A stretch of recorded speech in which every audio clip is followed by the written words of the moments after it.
అందరికీ ఈరోజైతే ఎంతో సింపుల్గా వెన్న ఎలా చేసుకోవాలో చూపించేస్తాను అనమాట. చూడండి మీకోసం జస్ట్ ఒక బీటర్ తీసుకుని ఇలాగ స్టోర్ చేసుకున్న వెన్ననైతే ఈ విధంగా ఒకటే డైరెక్షన్లో మిక్స్ చేసుకుంటే వెన్న అనేది సపరేట్ అయిపోతుంది అనమాట. వీడియోలో చూపిస్తున్న విధంగా వెన్న అయితే సపరేట్ అయిపోయింది. వాటర్ నుంచి వెన్న తీసేసుకుంటే మనకి ఎంతో సింపుల్ ప్రాసెస్లో వెన్న అనేది రెడీ అయిపోతుంది. చూడండి ఈ విధంగా వెన్నని మొత్తం ఇలా తీసేసుకోవాలి. ఇలా తీసుకున్న తర్వాత మన యాక్సెస్ వాటర్ని పాడేసేయచ్చు, లేదంటే చెట్లు ఉంటే చెట్లకు పోసుకోవచ్చు అనమాట. ఇప్పుడు నాకైతే ఒక 1/2 kg వరకు వెన్న అయితే రెడీ అయిపోయింది. ఇప్పుడు నేనైతే నెయ్యి అయితే ప్రిపేర్ చేసేసుకుంటున్నాను. చూడండి స్టవ్ మీద పెట్టేసి నెయ్యి అయితే రెడీ చేసుకుంటున్నాను.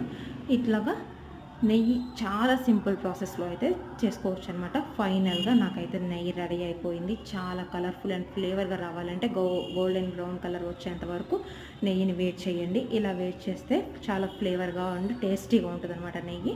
నాకు 1/2 లీటర్ నెయ్యి అయితే వచ్చేసింది. Thank you for watching. Please subscribe.